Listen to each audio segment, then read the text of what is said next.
Good morning, YouTube. We are back at Adam's Garage and we are continue working on the Project 355. So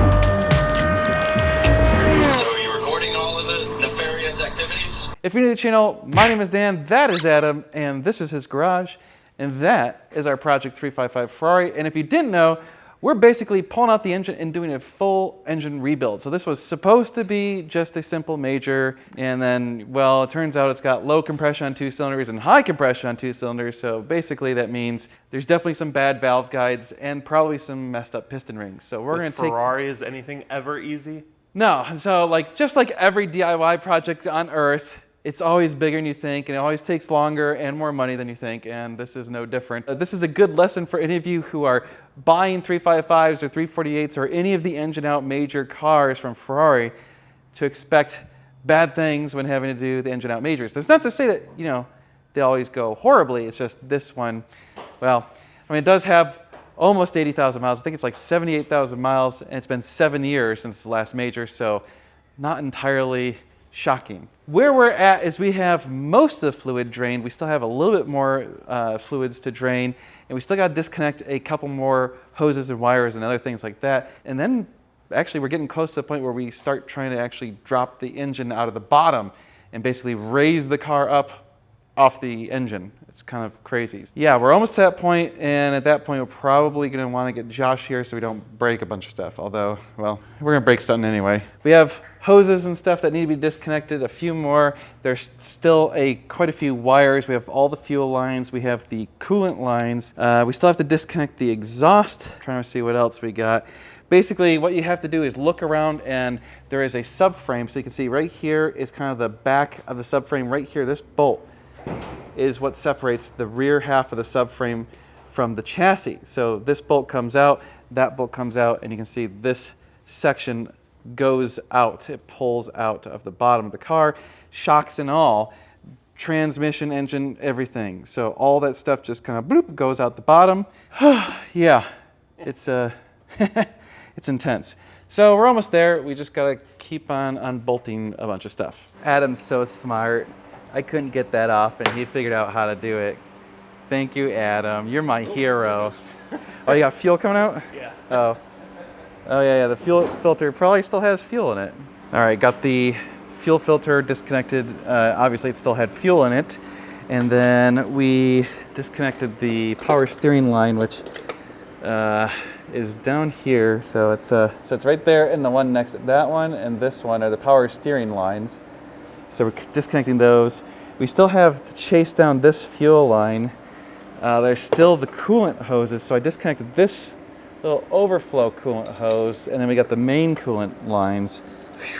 Those are a nightmare. What I'm debating is, do we pull off all of the fuel lines to get those out of the way? I think maybe it would make sense to get them out of there just because it's like less stuff in the way. We probably need to take off this cover and some other stuff just to give us some access, maybe even, possibly even pull off the intake manifolds? I don't know. We'll see. Just kind of cleaned up the disastrous mess we made. So we had to move to the underside. We have to get that fuel line disconnected from down here. We still have the shift linkage. And we have the AC stuff. So we got a few more things to disconnect.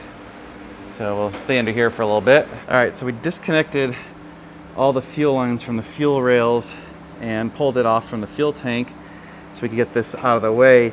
Now we have access to these hoses down here. So you got the coolant and a few other lines that we gotta pop off. We got the car in second gear.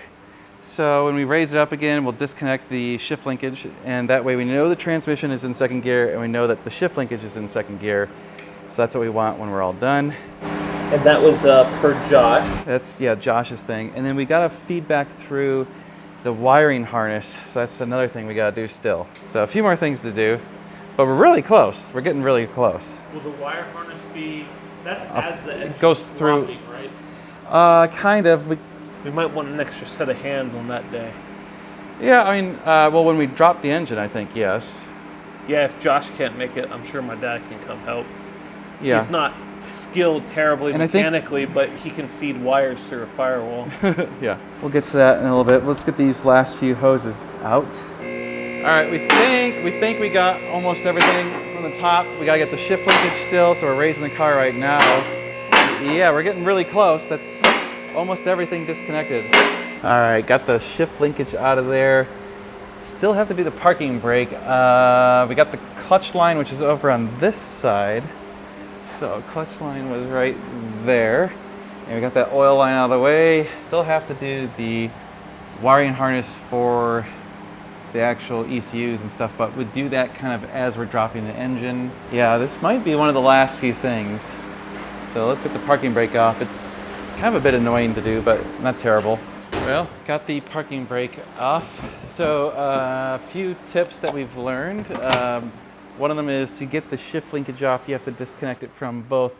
Right here, there's 2 little bolts right there, and 2 bolts back here where it actually connects to the transmission, and then it can actually slip out. Yeah, everything else, I mean, it's been pretty straightforward. I don't think we needed any special tools. We have needed some very, very large wrenches to get some of these oil cooler lines off. Some of these were like almost 1.5 inches, like really big things.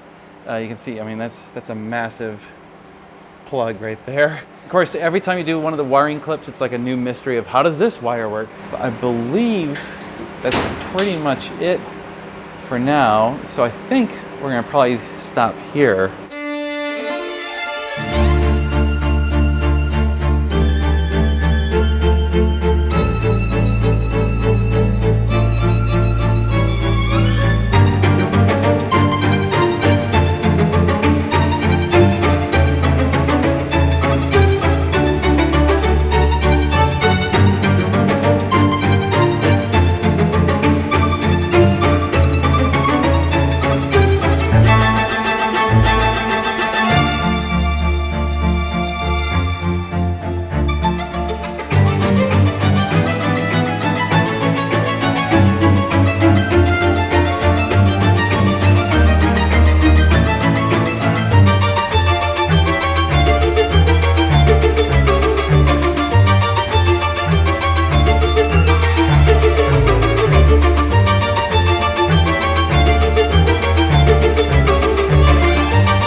So I think that'll kind of wrap it up for the day because it's hot as hell and we're tired, and I think honestly we just want Josh to kind of give it a okay before we break something. So it's time to kind of get the engine out, but I think that's it. Before we forget, real quick, if you want to support the channel, go visit normalguysupercar.com. Use the code NGS10. There you can buy parts and services for supercars and other cars. And also, don't forget, our sponsor for this entire series has been Ricambi America. So go to ricambiamerica.com.